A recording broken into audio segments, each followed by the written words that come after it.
This is Dawn Barkley, and I'm at the Four Seasons in New Orleans at the Brownell Academy. It's their 18th year. And I am here with Mimi Lichtenstein of Truvay Travel in Hanover, New Hampshire.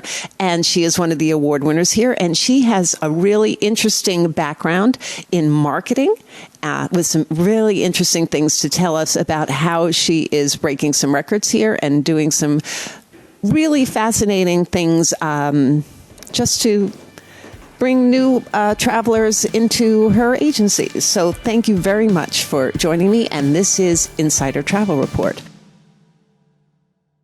So thank you, Mimi, for joining me. Thank you, Dawn, for having me here. So let's talk first about Condé Nast Traveler Specialist, which is one of your specialties. Tell me a little bit about that and what it's all about. Okay. Well, most people have heard of Condé Nast Traveler. It is a magazine that has been around for who knows how many years, a long time. I've been reading it since I was in high school.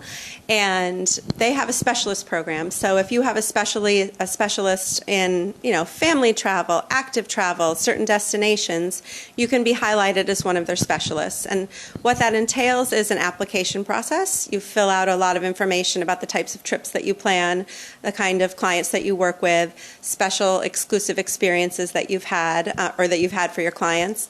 And then different partners who are already Condé Nast Traveler specialists can endorse you, having had worked with you and experienced how you plan trips.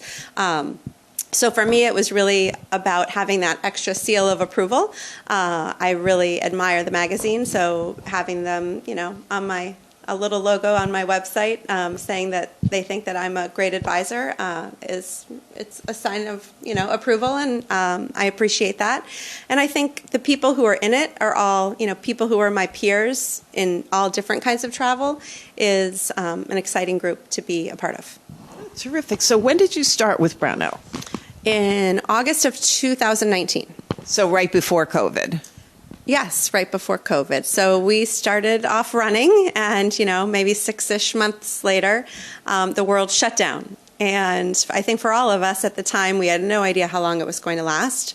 And so for me at the time, after canceling a lot of trips, it was about what can I do with my time to take advantage of this moment where we have a lot of time on our hands because people aren't going anywhere. So I decided to dive deep into different destinations that I have an interest in or my clients would have an interest in. So I spent a lot of time on all the different countries that people go on safari, on other active destinations, Patagonia, Alaska, Europe, Dolomites, Japan, and really just dove in deep to find out all the different hotels, all the different experiences. I then started a podcast. I was interested in sharing all that information with people. I love sharing information. And so I did about 55 episodes. And by the time, I was at the end of it, travel had come back. And I just could not have my day job of planning travel for people and having the podcast. I had also started a weekly newsletter about 2.5+ years ago. And so I decided at one point that I either had to hire staff so I'd have time to do the podcast, or I could continue to do the newsletter and put a lot of the information from the podcast in the newsletter. It's called Where to Next, comes out every Wednesday morning. And I share a lot of information about a different highlight each week. This week it's going to be on New Orleans. Last week I was in Greece for the last couple weeks. So the last couple were on different places in Greece. It could be a highlight, or it could be a hike. It could be a cafe. It could be a music venue. It could be a bookstore. It could be a hotel. And when we were there, this was actually a trip that was an award trip at Brownell for the Griffin levels, which is a certain level of sales. So I was there with all of my peer group, having a great time, learning a lot, meeting the guides that take our clients out, eating, at the places that we send our clients to, and staying at the hotels that we send our clients to. So it was a great, again, another research. I call them scouting trips. And then in the newsletter, every other week, I talk about a hot new hotel opening.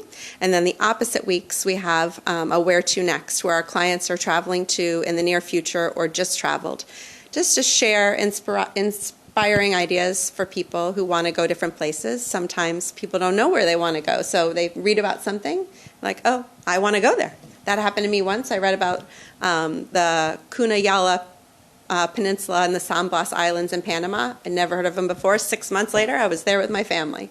So I love sharing that kind of information. So do you feel that this is a way to sort of a touch point for clients only, or have you seen actual sales come from podcasts and newsletters? Yes, I do ask on my trip inquiry form where somebody found out about me, so I can track that. And yes, there's been many from my podcast and from my newsletters. I love it when people find the newsletter so informative and inspiring that they share it with others. And so I see the signups every week when I get new people signing up for it. And I think what is nice is that people get to know me through that. I'm talking about my personal travels. I'm talking about, I had a recent hack for a flight to Switzerland where I saved a lot of money on a business class ticket. I love sharing that kind of information. And so people get to know the kind of trips I plan, the kind of vibe I have. And without a referral, because most of my business does come from referrals, it's hard to get to know somebody if you're just looking at a website. Yeah. So it gives them a little window into me. And you have an archive so that these are sort of evergreen. Yeah. Anything you do lives on far beyond when you publish it. Yes. So you can find them all, truvaytravel.com/newsletter. There's a search bar. So if you want to look up anything, either a podcast or a newsletter that I wrote about Greece, that I wrote about active travel, hikes, music venues, whatever it might be, you could just do a search on there and see everything that pops up. Interesting. So that's great. Now, you had some news at this event, and that is that you were just elected to the ICAB, which is the Independent Contractor Advisory Board. I got that right, ICAB, which is a very unique organization. I think that might be unique to Brownell, which gives you a say as one of the agents in the way the company is operated. Is that correct? Yes. And I think, we have, I don't know how many exactly, let's say 120 plus advisors at Brownell. We all have a Slack channel together where we can collaborate, share information, resources, and that is hugely valuable.